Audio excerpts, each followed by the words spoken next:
An old sheriff stands alone against a young gunslinger who thinks age means weakness.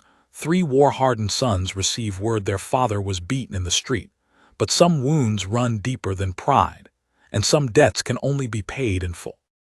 Sheriff Marcus Kane had been putting on his badge for 47 years, and his hand still didn't shake when he pinned it to his vest that Tuesday morning. The silver star was worn smooth from decades of handling, polished thin in places where his thumb had rubbed it during long nights of worry. At 82, Marcus moved slower than he used to. His back ached something fierce when the weather turned, and his eyes needed spectacles for reading wanted posters, but his hands were steady as stone when it mattered. The trouble rolled into Millbrook on a painted horse with silver spurs that sang like church bells with every step. Cade Harrow was 25 years old and carried himself like he owned the world and was thinking about selling it. His gun hung low on his hip in a holster that had seen plenty of use, and his smile was the kind that made honest folks cross the street. He'd been causing problems in 3 counties, robbing stages, threatening merchants, and leaving a trail of broken men behind him like breadcrumbs. Marcus stepped out of his office just as Cade dismounted in front of the Millbrook saloon. The street was busy with the usual afternoon crowd, Mrs. Henderson hanging laundry, old Pete sweeping his barbershop steps, children playing hopscotch near the church. Normal people living normal lives, the kind of lives Marcus had spent nearly 5 decades protecting. The kind of lives that could be shattered by a man like Cade Harrow in the space of a heartbeat. "You'd be Sheriff Kane," Cade called out, his voice carrying across the dusty street like a challenge. He didn't shout it, didn't need to. Something in his tone made every conversation stop, every head turn, every heart skip a beat. Marcus had heard that tone before, usually right before men died. "I would be," Marcus replied, walking slowly down the steps of his office. His boots hit the packed earth with soft thuds that seemed loud in the sudden quiet. "And you'd be the one causing trouble through my county." Cade laughed, a sound like glass breaking. "Your county? Old man, this county belongs to whoever's fast enough to take it." He hooked his thumbs in his gun belt, a casual gesture that somehow made the weapon seem closer, more dangerous. "I hear tell you used to be something special with that iron on your hip, back when you were young enough to see straight." The insult hung in the air like smoke. Marcus felt every eye on the street watching him, waiting to see what the old sheriff would do. Mrs. Henderson had stopped hanging clothes, her hands frozen on a white sheet that fluttered in the breeze. Pete had paused mid-sweep, his knuckles white on the broom handle. The children had gone quiet, sensing the danger even if they couldn't name it. Marcus knew what he should do: walk away. Let the boy talk his talk and ride on through. At 82, he had nothing left to prove to anyone, least of all himself. His 3 sons were grown men living their own lives far from this dusty street. His wife Sarah had been in the ground for 6 years, and she'd have told him to be smart, to pick his battles, to come home safe. But Marcus had been wearing this badge since before Cade Harrow was born, and some things mattered more than being smart. "Son," Marcus said quietly, "you're welcome to water your horse and buy yourself a drink, but you'll do it peacefully and you'll move along when you're done. That's how things work in my town." Cade's smile widened, showing teeth white as bleached bone. "Your town?" He took a step forward, then another, his spurs chiming with each footfall. "I don't see your name on anything around here, old man. All I see is a badge on a chest that's seen too many winters." The crowd was gathering now, people emerging from shops and houses drawn by the electric tension in the air. Marcus recognized every face: the baker, the blacksmith, the schoolteacher, the preacher's wife. These were his people, had been his people for decades. He delivered some of their children, buried some of their parents, stood with them through droughts and floods and all the small tragedies that made up a life in a place like Millbrook. "I see plenty around here that's mine to protect," Marcus said, his voice carrying the weight of all those years, all those faces. "And I'm asking you nicely to move along." Cade was close now, close enough that Marcus could smell the whiskey on his breath. see the cruel intelligence in his pale blue eyes. "And what if I don't feel like moving along, old man? What if I feel like staying right here and seeing just how tough the famous Sheriff Kane really is?" Marcus felt his heart beating steady and strong in his chest. Fear was there too. He wasn't fool enough to think age was just a number when facing a man half his age with twice his speed. But fear had never stopped him before, and it wouldn't stop him now. His hand moved to rest on his gun butt, not threatening, just ready. "Then I reckon we'll both find out," Marcus said simply.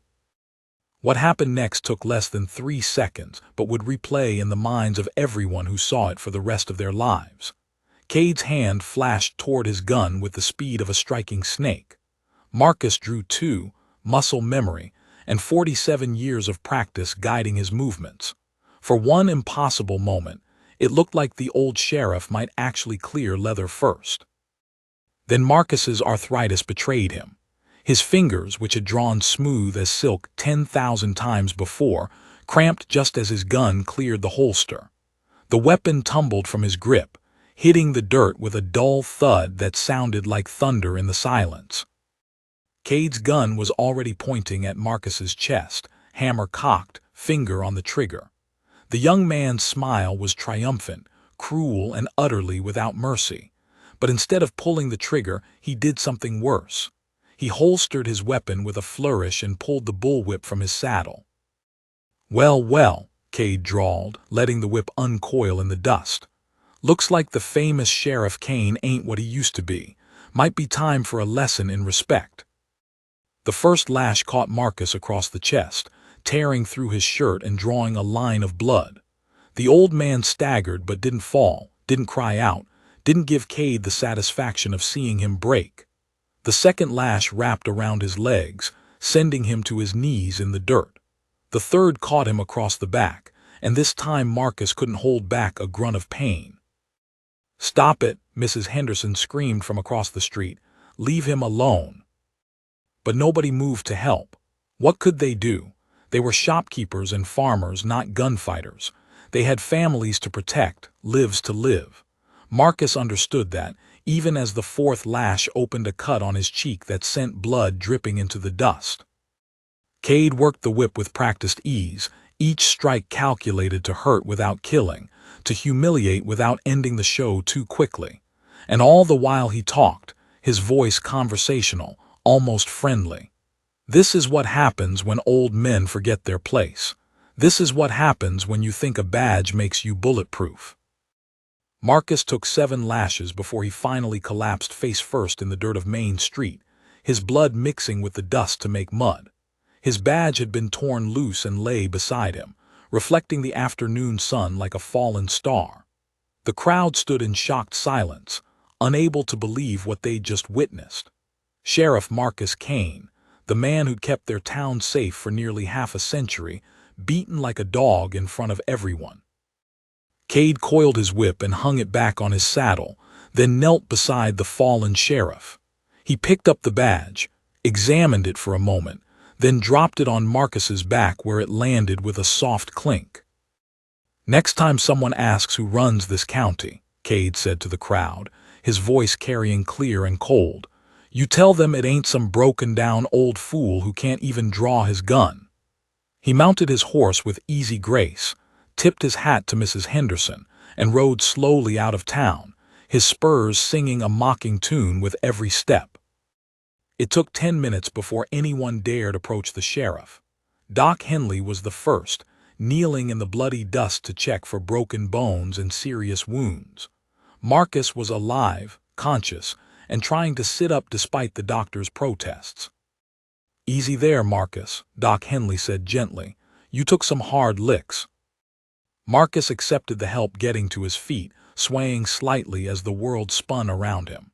His shirt was torn and bloody, his face was cut, and he could feel welts rising on his back where the whip had found its mark. But what hurt worse than any physical wound was the way people looked at him now, with pity instead of respect, sympathy instead of confidence. "I'm all right," Marcus said, though his voice came out as barely more than a whisper. Just need to get cleaned up."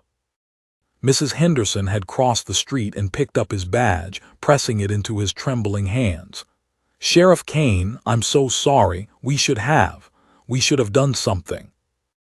Marcus looked down at the badge, seeing his reflection fractured in its scratched surface. For the first time in 47 years, he wondered if maybe it was time to take it off for good. "Wasn't nothing you could do, Helen, man like that. Well, maybe I am too old for this kind of trouble." That evening, as Doc Henley finished bandaging the worst of his cuts, Marcus sat alone in his office and did something he hadn't done in 23 years. He wrote letters to his 3 sons. Not the usual brief notes about weather and town gossip, but real letters. Letters that told them what had happened, how their father had been beaten in the street like a common criminal, how the badge their grandfather had worn and their father had inherited might not be enough anymore. The letters would take 4 days to reach Jacob in Denver, 5 days to reach Samuel in San Francisco, and a full week to reach Matthew wherever the army had stationed him. But Marcus knew his boys, knew the men they'd become in the war and in the years since. He knew they'd read between the lines, understand what he couldn't quite bring himself to say directly. That maybe, for the first time in his life, Sheriff Marcus Kane needed help. He sealed the letters with wax and his official seal, then walked them to the telegraph office personally. As he handed them to the operator, Marcus felt something he hadn't experienced in decades: hope mixed with dread, love mixed with worry, and the strange certainty that everything in Millbrook was about to change forever. The operator, young Tommy Mills, looked at the addresses with wide eyes. "Sheriff, these going to your sons?" "They are," Marcus replied simply. Tommy had grown up hearing stories about the Kane boys, about what they'd done in the war, about the kind of men they'd become. He whistled low under his breath. "Well, I reckon whoever hurt you better start riding hard and fast." Marcus touched the bandage on his cheek and thought about Cade Harrow's mocking smile, about the sound of his spurs singing as he rode out of town. "I reckon he better at that," Marcus said quietly. The first letter reached Jacob Kane in Denver on a Thursday morning that started like any other. He was sitting in his law office, reviewing contracts for a mining company, when his secretary knocked and entered with the day's mail. Jacob had built a good practice in the 5 years since leaving Texas, representing honest businessmen and staying as far from violence as a man could get in 1887. The war had given him enough of blood and death to last several lifetimes. At 34, Jacob was the eldest Kane son and looked the most like their father, tall, broad-shouldered, with the same steady gray eyes and careful way of thinking before speaking. But where Marcus had spent his life keeping peace with a gun, Jacob kept it with words, contracts, and the kind of legal maneuvering that could tie up a man's assets until he forgot what he'd been fighting about in the first place. The envelope bore his father's careful handwriting and the official seal of Millbrook County Sheriff's Office. Jacob's coffee grew cold as he read, his jaw tightening with each line. By the time he finished, his hands were shaking with a rage he thought he'd left buried in Virginia mud 22 years ago. "Mary," he called to his secretary, his voice deadly calm, "cancel all my appointments for the next 2 weeks. Draft letters to my active clients explaining I have a family emergency, and wire the train station. I need passage to Texas on the next available locomotive." Mary Porter had worked for Jacob long enough to recognize the tone. She'd seen glimpses of what lay beneath the civilized lawyer's exterior, had heard whispered stories about what the Kane boys had done during the war. "Yes, sir, Mr. Kane. Anything else?" "Send a telegram to the Millbrook Telegraph Office. Message reads, 'Coming home. Tell anyone who hurt father that Jacob Kane remembers how to kill.' Sign it and send it immediately." Jacob stood and walked to his office safe, spinning the combination with practiced ease. Inside, wrapped in oiled cloth, lay a Colt .45 that hadn't seen daylight since Appomattox. As he lifted the weapon, muscle memory flooded back. The weight of it, the balance, the way it felt like an extension of his hand. Some things a man never forgot, no matter how much he wanted to. Meanwhile, 2,000 miles west in San Francisco, Samuel Kane was just finishing his shift at the docks when the telegram found him. At 31, Samuel was the middle son and the one who'd taken the war hardest. Where Jacob had channeled his demons into law books, Samuel had tried to drown his in whiskey and hard labor. The scars on his knuckles told stories of too many barroom fights, and the permanent limp in his left leg was a souvenir from Gettysburg. Samuel had been loading cargo ships for 3 years, honest work that paid enough to keep him in a small room above Chen's laundry and didn't require him to think too much about the past.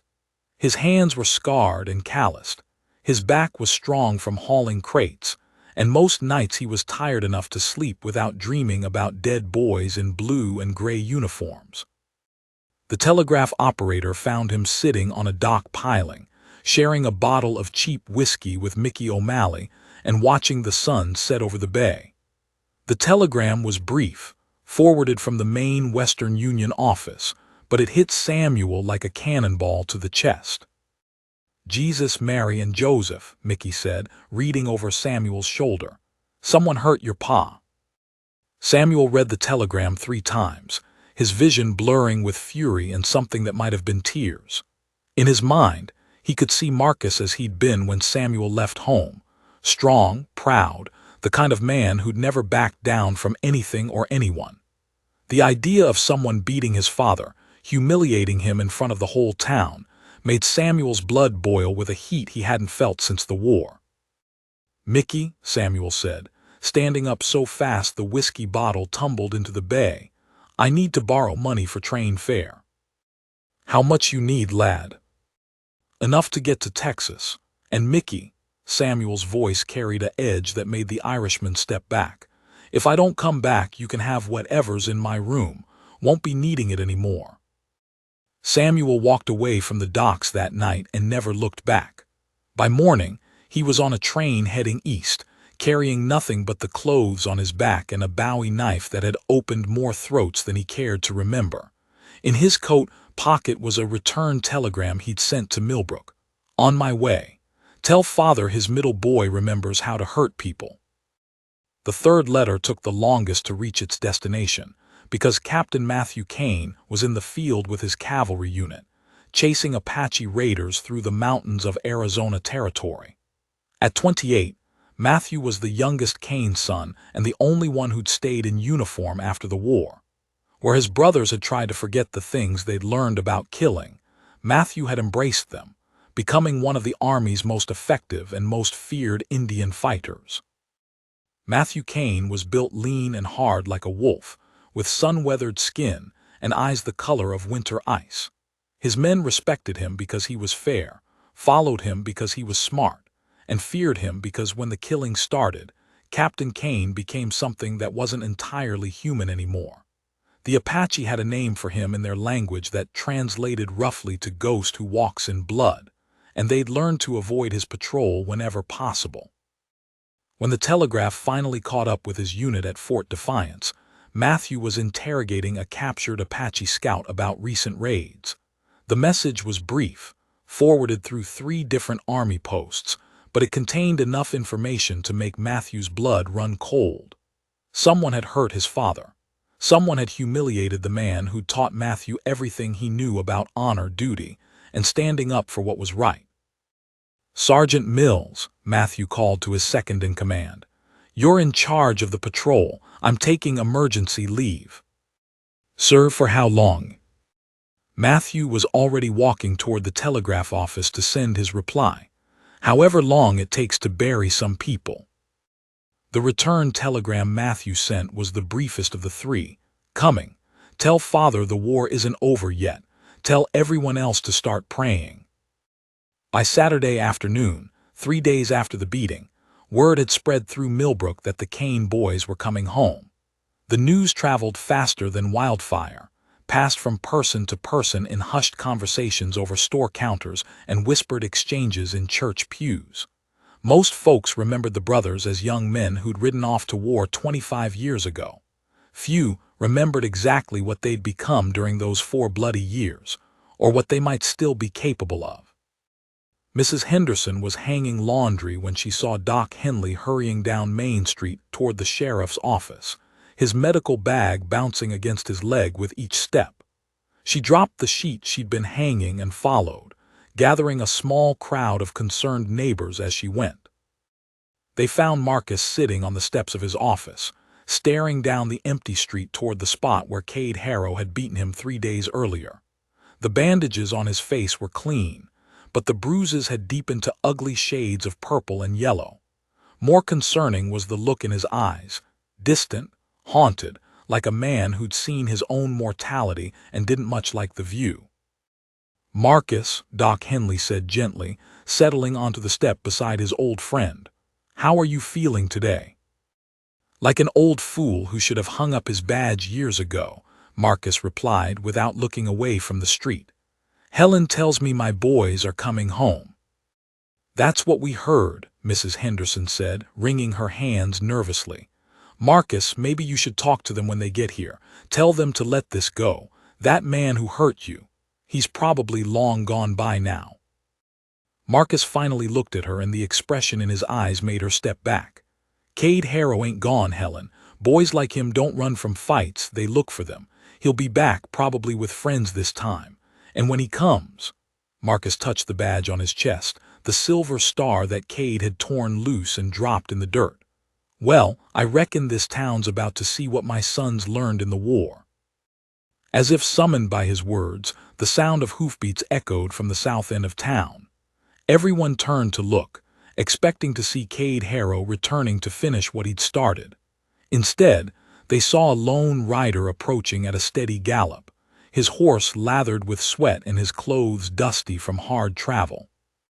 The rider was tall and lean, wearing a Union cavalry uniform that had seen better days and carrying himself with the easy confidence of a man who'd faced death so many times it had become boring.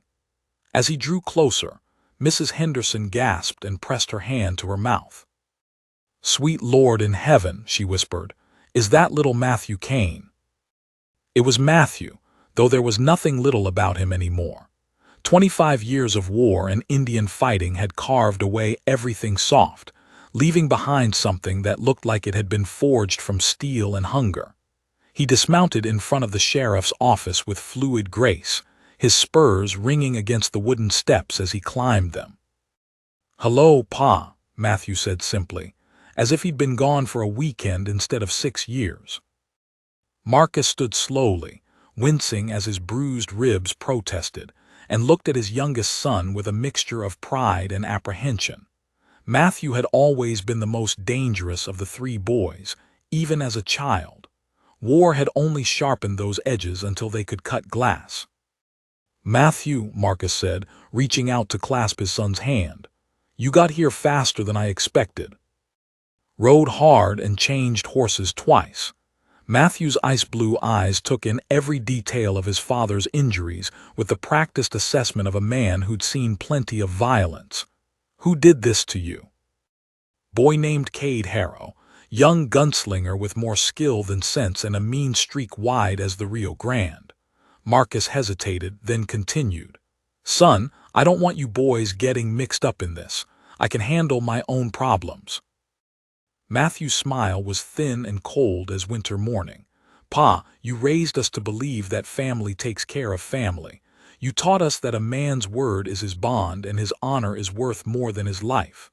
Well, someone dishonored you, which means they dishonored all of us."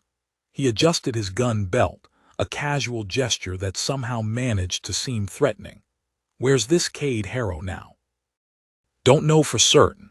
Heard tell he might be holed up at the old Brennan place about 10 miles north of town. But Matthew—" Marcus grabbed his son's arm, feeling the corded muscle beneath the faded blue cloth. "He's not alone. Word is he's got at least 4 men with him, maybe more, and they're all fast with their guns." Matthew looked down at his father's hand on his arm, then back up to meet the older man's eyes. "Pa, I've spent the last 6 years hunting Apache warriors through country that would kill most men just looking at it. I've tracked killers through desert and mountains, fought battles where being outnumbered 10 to 1 was considered good odds, and learned things about warfare that would give most folks nightmares.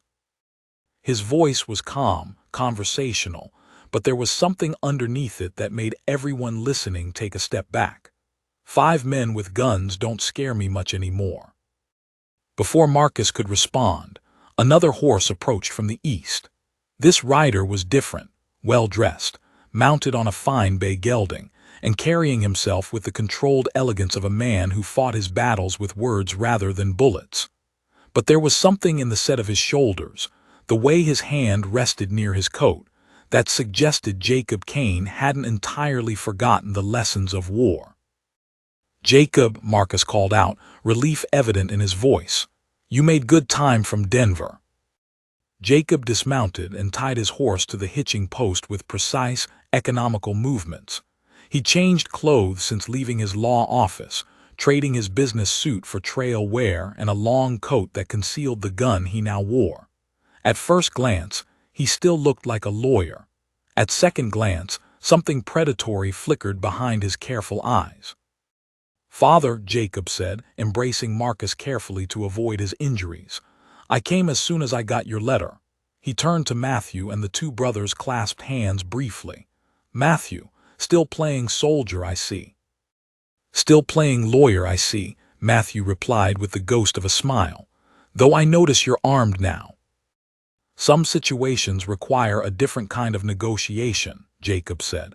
He looked at their father's bruised face and bandaged wounds, and his jaw tightened almost imperceptibly. "This Cade Harrow, I assume he's still in the area."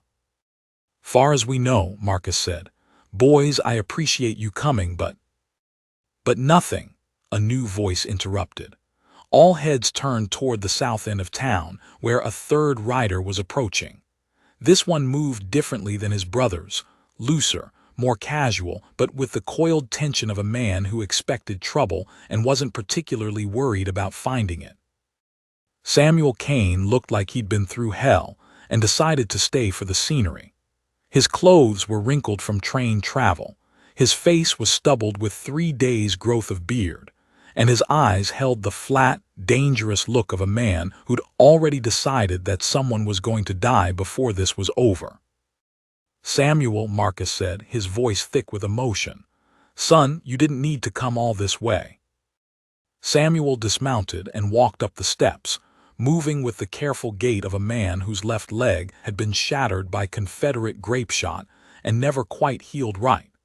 But there was nothing weak about the way he carried himself, nothing that suggested the limp made him any less dangerous.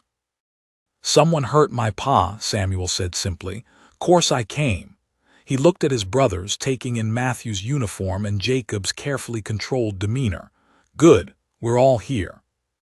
"Boys," Marcus said, looking at his 3 sons for the first time in 6 years. They were all grown men now, all shaped by war and life into something harder than the children who'd left home so long ago. But looking at them together, seeing the cold determination in their eyes, Marcus felt a chill that had nothing to do with the evening air. "I don't want blood spilled over this. Maybe we can handle this peaceful-like." The 3 brothers exchanged glances, and something passed between them that didn't require words. They'd fought together in the war, had learned to communicate in the silent language of men who lived and died by their ability to read each other's thoughts. "Pa," Jacob said carefully, "we'll handle this however it needs to be handled, but one way or another it's going to be handled." As the sun set over Millbrook, painting the sky in shades of red and gold that looked uncomfortably like blood and fire, the 3 Kane brothers stood together on the steps of their father's office and began planning what the town would later remember as either justice or revenge, depending on who was telling the story. The Kane brothers spent that first night in the small house behind the sheriff's office where Marcus had lived alone since their mother's death. The place felt smaller than they remembered, filled with the ghosts of their childhood and the weight of years spent apart. They sat around the kitchen table their father had built with his own hands 30 years ago, drinking coffee black as midnight and talking in the low, careful voices of men planning war. "Tell us everything," Jacob said, pulling out a leather portfolio and a fountain pen. Even planning violence, he remained methodical, precise. Every detail about this Cade Harrow, what he looks like, how he moves, who he rides with. Marcus set down his coffee cup with hands that trembled slightly, though whether from age or emotion none of his sons could tell. He's young, maybe 25. Tall, lean, moves like a snake. Pale blue eyes, the kind that don't seem to have much soul behind them. Wears his gun low on his right hip, tied down like a professional. And boys, Marcus paused, meeting each of his sons' eyes in turn. He's fast. Faster than anyone I've seen in 20 years. How fast? Matthew asked. His voice was calm, professional, the tone of a cavalry officer gathering intelligence before a raid. Fast enough that when we drew on each other, I barely cleared leather before he had me cold. Marcus touched his bandaged cheek unconsciously. Course, my arthritis didn't help none. Fingers cramped up at the worst possible moment. Samuel leaned back in his chair, studying his father's face in the lamplight. Of the three brothers, Samuel had always been the best at reading people, at seeing past what they said to what they really meant. Pa, there's something else. Something you ain't telling us. Marcus was quiet for a long moment, staring into his coffee as if it might hold answers to questions he didn't want to ask. Word around town is that Cade didn't just beat me for the sport of it. Word is someone paid him to do it. Someone who wanted to see me humiliated, broken down in front of everyone. The temperature in the room seemed to drop 10 degrees. Jacob's pen stopped moving across his paper. Matthew's hand drifted toward his gun butt. Samuel's chair creaked as he leaned forward, his scarred knuckles white where they gripped his coffee cup. Who? Jacob asked, his lawyer's voice flat and deadly. Don't know for certain, but I got suspicions. Marcus looked up at his sons, seeing in their faces the same cold fury that had made them legends during the war. You boys remember Harrison Caldwell. The name hit the brothers like a physical blow. Harrison Caldwell had been the richest man in 3 counties when they were growing up, owner of the largest ranch and most of the businesses in Millbrook. He'd also been the man who tried to buy their father's badge more than once, offering Marcus money to look the other way when Caldwell's men got rough with homesteaders, or when his cattle mysteriously wandered onto other people's land. That snake's still alive? Samuel asked, his voice rough with barely controlled rage. Not just alive, richer than ever, bought up half the county during the drought 2 years back when folks were desperate to sell. Now he's got plans to bring the railroad through Millbrook, turn this place into a proper city with himself as the unofficial king. Marcus met his son's eyes steadily. Only thing standing in his way is a stubborn old sheriff who won't be bought, won't be intimidated, and knows too much about his business practices. So he hired a gunslinger to take care of the problem, Matthew said. It wasn't a question. Can't prove it. But Cade Harrow showed up in town 3 days after I arrested 2 of Caldwell's men for roughing up the widow Patterson. And word is Caldwell's been asking around about when I might be thinking of retiring. Jacob closed his portfolio with a sharp snap. Then we handle both problems. Harrow first, then Caldwell. Jacob, no. Marcus leaned forward, his voice urgent. Caldwell's got lawyers, politicians, judges in his pocket. You can't just... Pa, Jacob interrupted, I've been practicing law for 8 years now. I know exactly how far the law can reach and exactly where it stops. His smile was thin and cold. Lucky for us, some problems require solutions that don't involve courtrooms. Outside, the wind had picked up, rattling the windows and sending tumbleweeds skittering down Main Street like frightened animals. The sound seemed ominous, like the town itself was holding its breath and waiting for violence to break loose. So what's the plan? Samuel asked. Ride out to the Brennan place, shoot it out with Harrow and his boys. Nothing that simple, Matthew said. If Harrow's as good as Pa says, and if he's got 4 or 5 men with him, a straight fight might not work out the way we want. We need to be smart about this. Smart how? Samuel's hand moved to the Bowie knife on his belt, fingers tracing the worn leather handle. Man beats our father in the street. There's only one kind of smart that matters. Matthew stood and walked to the window, staring out at the dark street where their father had been humiliated 3 days earlier. Samuel's right about one thing. This ends with Harrow dead. But we do it right, make sure none of us end up in the ground next to him. Jacob pulled out a map of the county and spread it on the table. The old Brennan place is here, about 10 miles north. Single building, corral, well. Open ground all around it, which means no way to approach without being seen. He traced possible routes with his finger. But if we wait for them to come to us, they'll come back to town eventually, Marcus agreed. Harrow's type always does. They can't resist the chance to show off to prove how tough they are. When they do, we'll be ready. Matthew turned back from the window, his cavalry training evident in the way he naturally took command of the planning. Jacob, you take the hotel across from the saloon. Good view of the street, multiple exits. Samuel, you take the alley beside the bank. You can cover the north end of town from there. What about you? Samuel asked. Matthew's smile was sharp as a blade. I'll be right here on the street, waiting for them. Sometimes the best way to win a fight is to let the other side think they have the advantage. Son, that's too dangerous, Marcus protested. If Harrow's as fast as I think. Pa, I've been in more gunfights than I can count. Apache, Mexican bandits, deserters, claim jumpers. I'm still here and they're not. Matthew's voice was calm, matter of fact. Besides, Harrow thinks he's facing a broken-down old sheriff and a town full of sheep. He won't be expecting to run into someone who knows how to fight back. The brothers spent the next hour working out details, timing, signals. They moved with the easy coordination of men who'd fought together before, who trusted each other's skills implicitly. By midnight, they had a plan that was simple, elegant, and almost certainly lethal for anyone foolish enough to challenge them. As they prepared to settle in for the night, Jacob pulled his father aside. Pa, there's something you need to know. After we deal with Harrow, I'm going after Caldwell, legally if possible, but one way or another. Jacob, you can't just. I can and I will. Jacob's voice carried the quiet certainty of a man who'd made up his mind. He had you beaten in the street like a dog.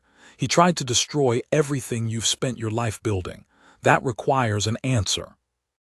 And if the law won't give us satisfaction, Samuel asked from across the room. Then we make our own law, Matthew said simply. Wouldn't be the first time. Marcus looked at his 3 sons, seeing in them the deadly men they'd become during the war and in the years since. Part of him was proud of their loyalty, their willingness to stand up for family. Another part was terrified of what they might do, what they might become if they let the old violence loose again. Boys, he said quietly, I don't want you turning into killers on my account. Pa, Samuel said, his scarred face gentle for the first time since he'd arrived, we already are killers, have been since we were barely old enough to shave. Question is whether we kill for something that matters. The next morning dawned clear and cold, with a wind that carried the scent of rain from the mountains. The Kane brothers were up before sunrise, checking their weapons, going over the plan one final time. They moved with the quiet efficiency of soldiers preparing for battle, each man focused on his role in what was to come. Marcus watched them from the kitchen doorway, drinking coffee and trying not to think about all the ways this could go wrong. His sons were dangerous men, perhaps the most dangerous he'd ever known. But Cade Harrow was young, fast, and had nothing to lose. Sometimes that was enough to tip the scales. You boys don't have to do this, he said one final time. Matthew looked up from cleaning his rifle, his ice-blue eyes reflecting the morning light. Pa, 25 years ago you sent us off to war with Union blue on our backs and rifles in our hands. You told us to do our duty, fight for what was right, and come home with honor.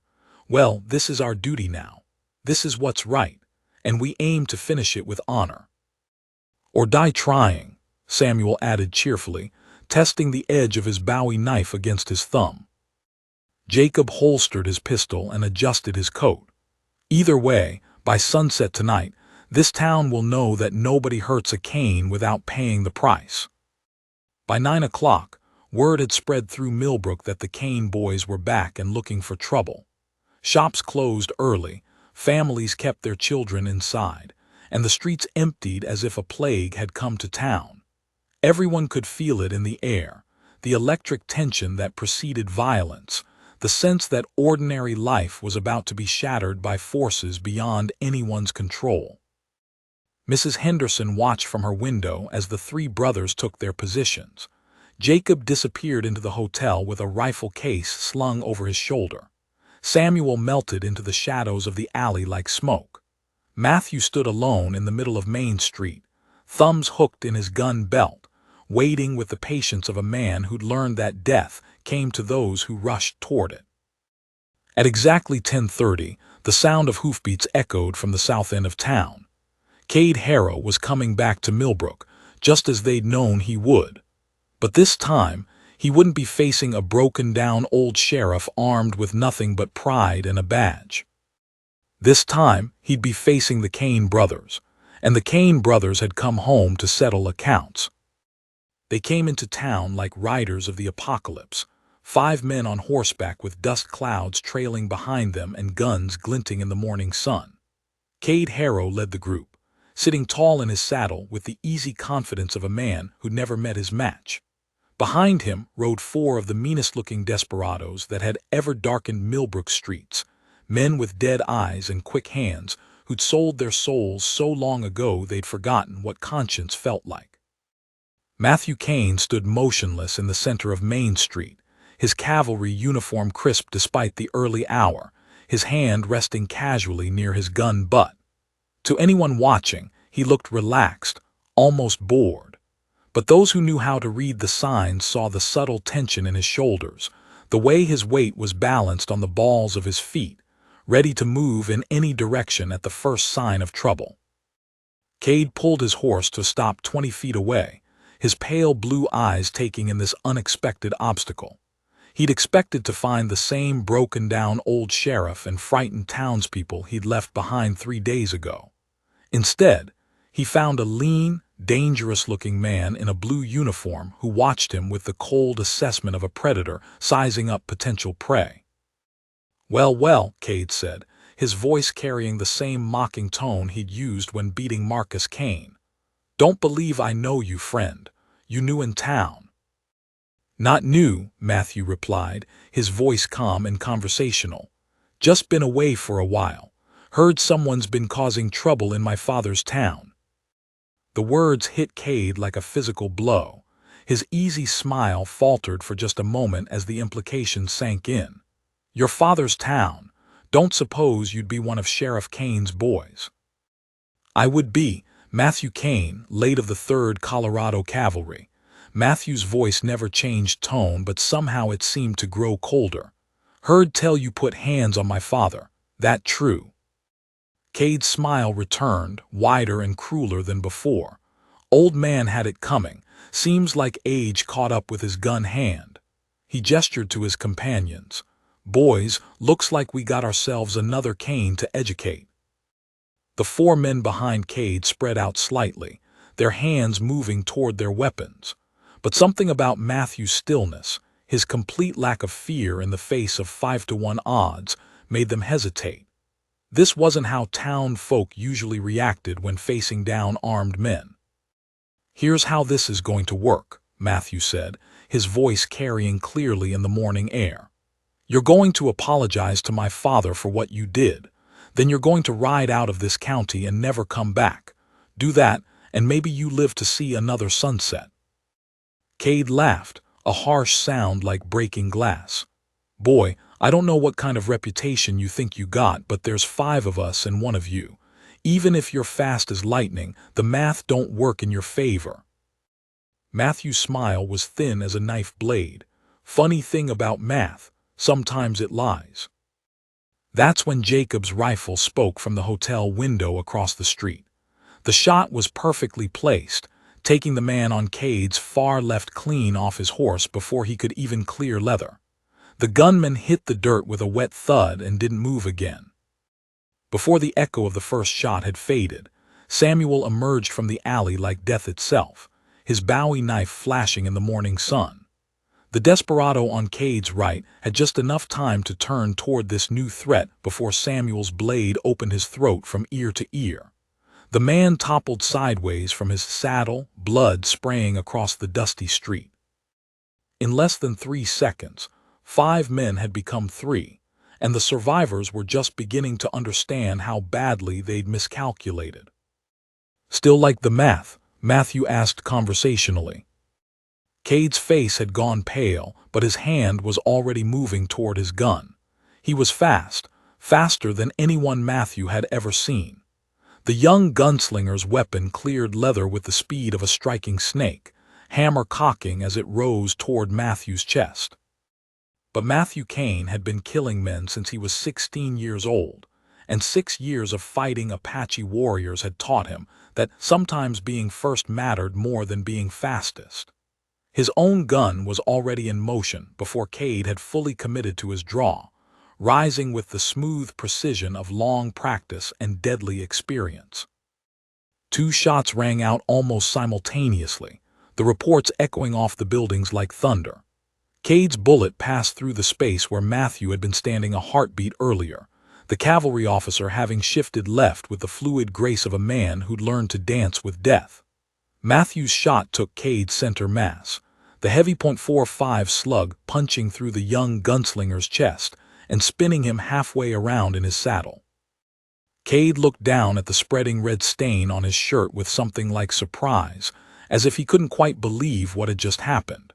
His gun tumbled from nerveless fingers, hitting the packed earth with a dull thud. He swayed in his saddle for a moment, then toppled backward, his body hitting the street with the finality of a judge's gavel.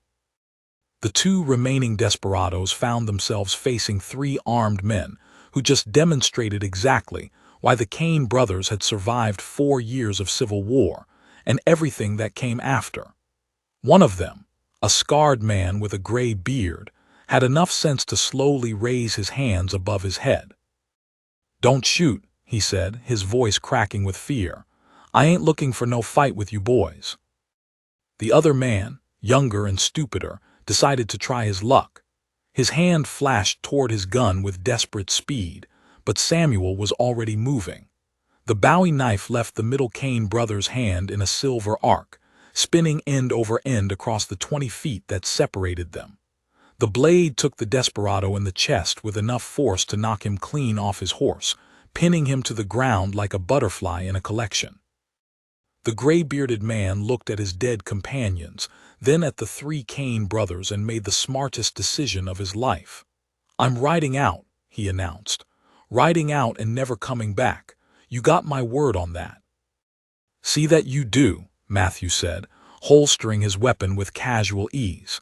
"And spread the word to anyone else who might be thinking about causing trouble in Millbrook. The Kane boys are home." The survivor didn't need to be told twice. He wheeled his horse around and spurred it toward the edge of town, riding hard and not looking back. Within minutes, he was nothing but a dust cloud on the horizon, carrying word of what had happened to every outlaw hideout and saloon from here to the Mexican border. As the dust settled and the gunsmoke cleared, the people of Millbrook began emerging from their homes and businesses. They moved cautiously at first, hardly able to believe what they'd just witnessed. The men who'd terrorized their town lay dead in the street, and the Kane brothers stood over them like avenging angels in mortal flesh. Marcus Kane came out of his office, moving slowly but with his head held high for the first time in 3 days. He looked at his sons, then at the bodies of the men who'd humiliated him, and felt something tight and painful loosen in his chest. "Boys," he said quietly, "I'm proud of you, but this ain't over. If Caldwell hired these men." "Then we pay Mr. Caldwell a visit," Jacob said, ejecting the spent shell from his rifle and sliding in a fresh cartridge. "I think it's time we had a conversation about proper business practices." Mrs. Henderson approached hesitantly, her eyes wide with a mixture of awe and terror. "Sheriff Kane, what do we do about them?" She gestured toward the bodies. "We bury them," Marcus replied, Even men like this deserve that much. He looked at his sons. But first, I think we need to have that conversation Jacob mentioned. The Cain brothers gathered their weapons and prepared to finish what Cade Harrow had started. But now the fight was moving to a different battlefield, one where money and influence mattered as much as speed and accuracy. Harrison Caldwell thought he could buy his way out of any problem, hire guns to handle any inconvenience. He was about to learn that some problems couldn't be solved with money, and some men couldn't be bought, intimidated, or eliminated. The Cain family had been protecting Millbrook for 30 years, and they weren't about to stop now. As the brothers mounted their horses and rode toward the Caldwell ranch, the townspeople began the grim task of cleaning up the aftermath of violence.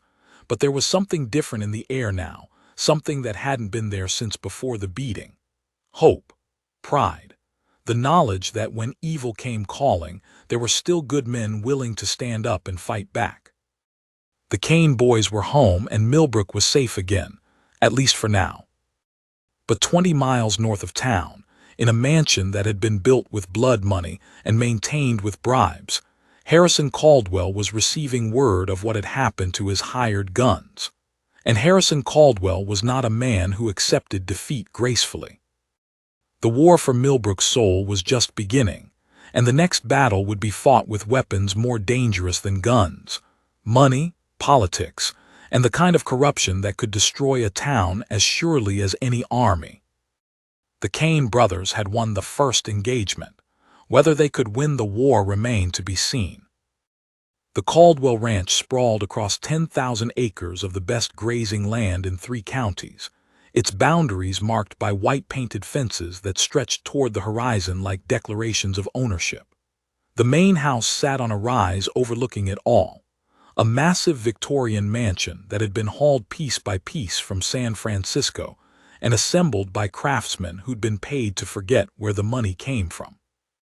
It was the kind of place that made a statement about power, wealth, and the willingness to use both without mercy.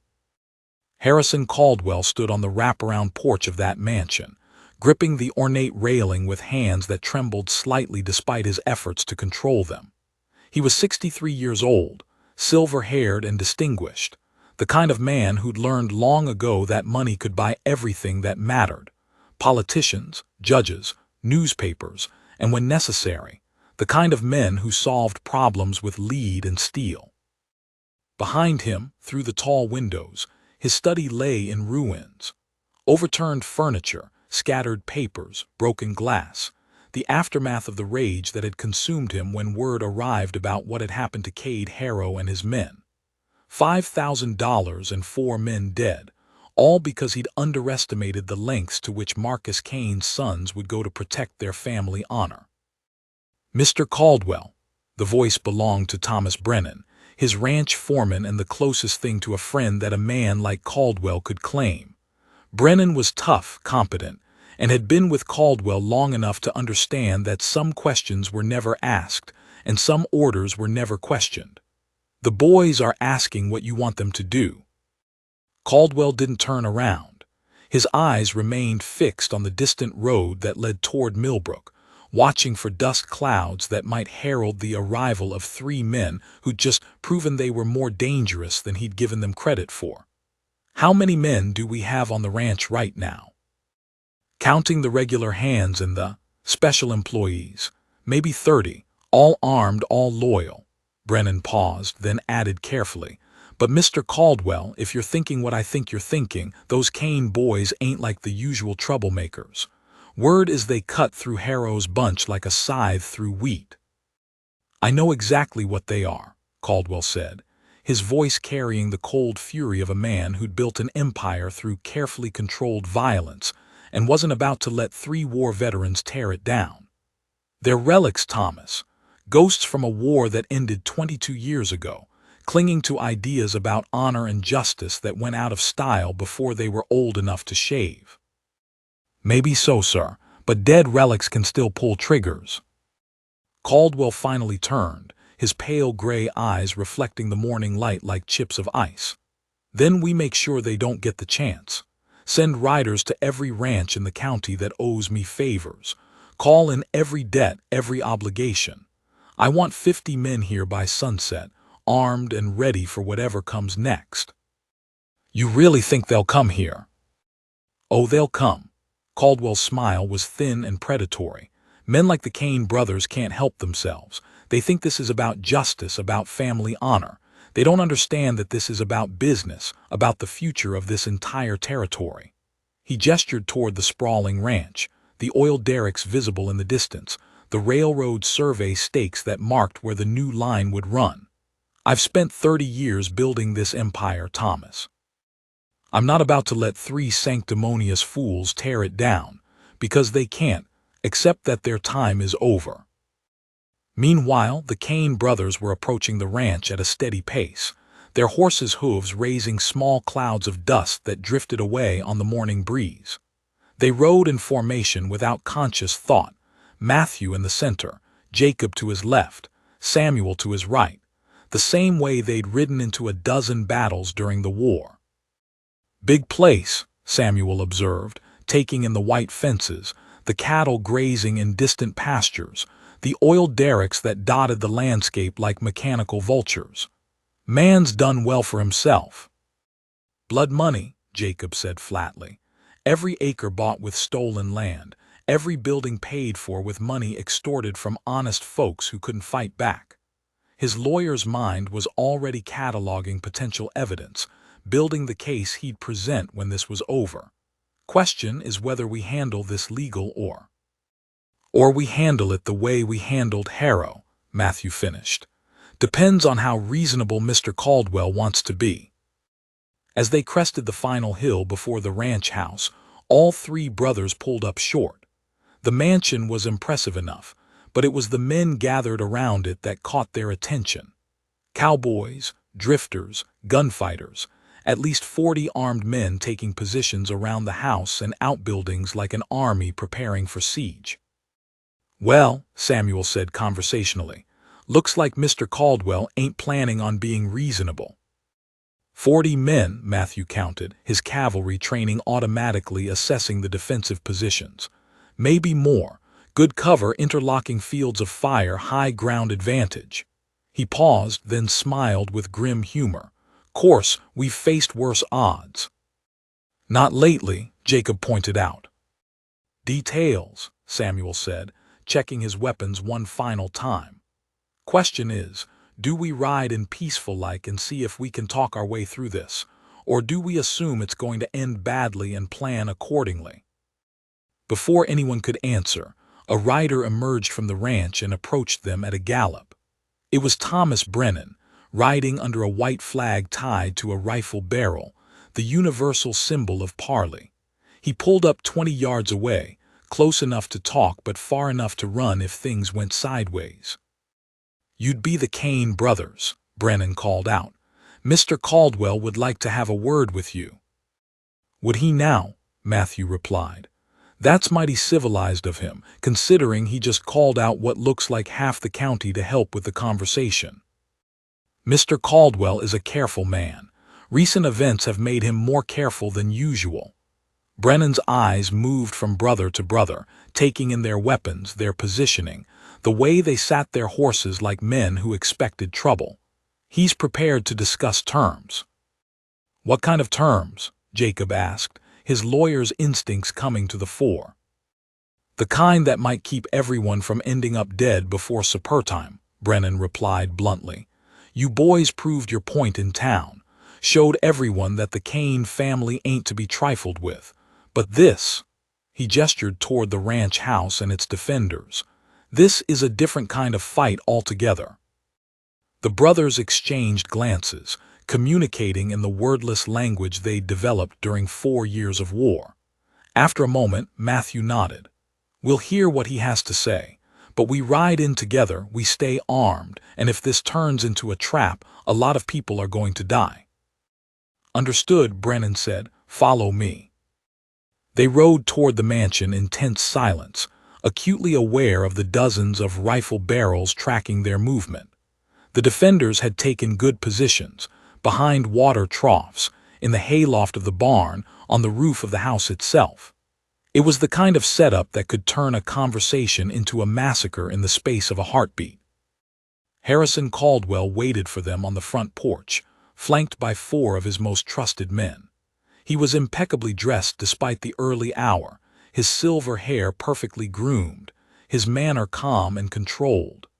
Everything about him screamed wealth, power, and the absolute confidence that came from 30 years of getting his own way.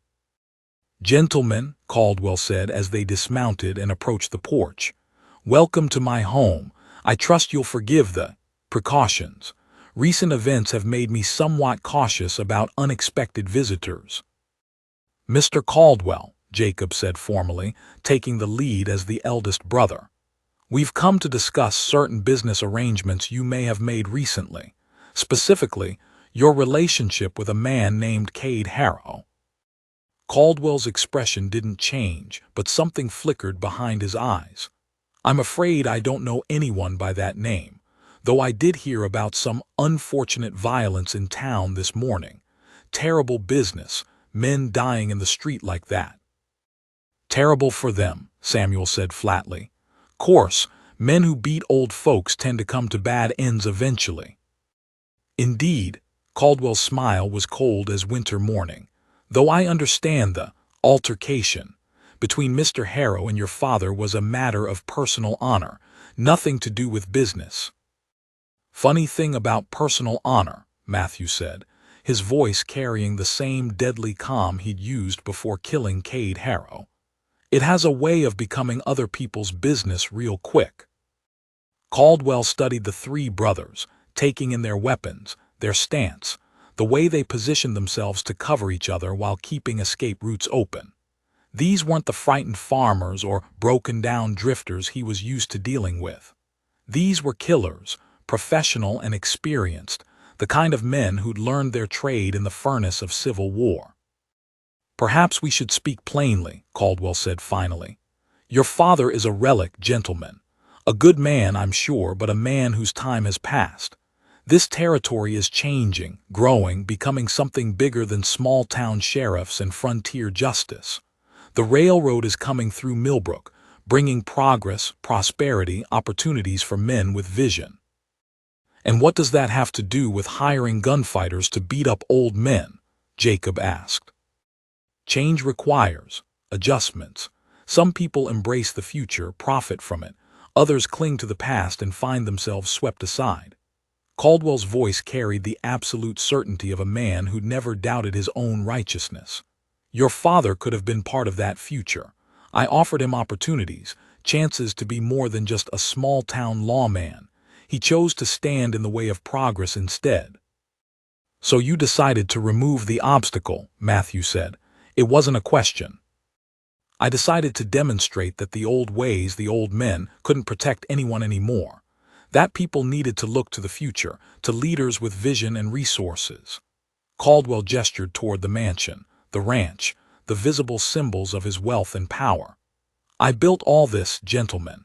I created jobs, brought prosperity, made this county into something more than empty desert and dying towns." "You built it on the backs of honest folks who couldn't fight back," Samuel said, his hand moving almost unconsciously toward his knife.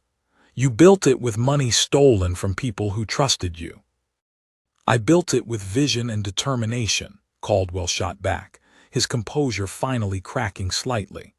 "While your father played at being a lawman in a dying town, I was creating the future. While you boys were off playing soldier, I was building an empire that will last for generations." "Empire built on sand," Jacob said quietly. "All it takes is the right push, and the whole thing comes tumbling down." Caldwell's eyes narrowed, and for the first time since they'd arrived, the brothers could see the cruel intelligence that had made him one of the most feared men in 3 counties. "Is that a threat, Mr. Kane?" "It's a promise," Jacob replied. "You had our father beaten in the street like a dog. You thought money and hired guns could solve any problem, silence any opposition. You were wrong." "Was I?" Caldwell's smile returned, colder than before. "Look around you, gentlemen. Count the rifles pointed at your backs. You may have killed Harrow and his men, but you're 3 against 40 now. Even heroes can be outnumbered. The tension on the porch ratcheted up another notch. Hands moved closer to weapons, men shifted into firing positions, and the morning air seemed to thicken with the promise of violence. The Kane brothers stood together, backs to each other, ready for whatever came next. "Here's what's going to happen," Caldwell continued, his voice carrying the authority of a man who'd never been denied. "You're going to convince your father to resign his position and leave the county. In return, I'll make sure you all live to see another sunrise. Refuse and—" he shrugged eloquently. Matthew looked around at the assembled gunmen, calculating odds and angles, mapping escape routes and cover positions. Then he looked back at Caldwell and smiled, the same cold, predatory expression he'd worn before killing Cade Harrow. "Mr. Caldwell," Matthew said conversationally, "you made one big mistake." "And what would that be?" "You assumed we came here to negotiate." That's when the first shot rang out from the hills behind the ranch house, followed immediately by a dozen more. Caldwell's carefully positioned defenders began dropping like wheat before a scythe, cut down by marksmen they'd never seen coming. Marcus Kane emerged from behind the barn, his badge gleaming in the morning sun and his gun already in his hand. Behind him came 20 of Millbrook's honest citizens, farmers, shopkeepers, men who decided they were tired of being afraid, tired of watching bullies run roughshod over their town. "You see," Jacob said to the stunned Caldwell, "we didn't come here to negotiate. We came here to end this once and for all." The war for Millbrook's soul had just taken a decisive turn, and Harrison Caldwell was about to learn that some empires were built on foundations too weak to withstand the righteous anger of honest men. The gunfight lasted 7 minutes. Caldwell's hired guns, caught in crossfire between the Kane brothers and townspeople, fell or fled. When the smoke cleared, Harrison Caldwell stood alone on his porch, watching his empire crumble. "Impossible," he whispered. "I had 40 men." "You had mercenaries facing men fighting for home," Marcus said quietly. Matthew stepped forward. "Harrison Caldwell, you're under arrest." "I own this territory," Caldwell snarled. Jacob produced documents, bank records proving you hired Harrow, witness statements, federal marshals are coming. When the marshals arrived and loaded Caldwell into a prison wagon, Marcus looked at his sons with pride. "My time's finished. It's time for the next generation." He unpinned his badge. "Who wants it?" "All of us," Matthew said, accepting the star. "Together." As sunset painted Millbrook gold, the Kane family stood where it started. Children played while parents talked on porches. For the first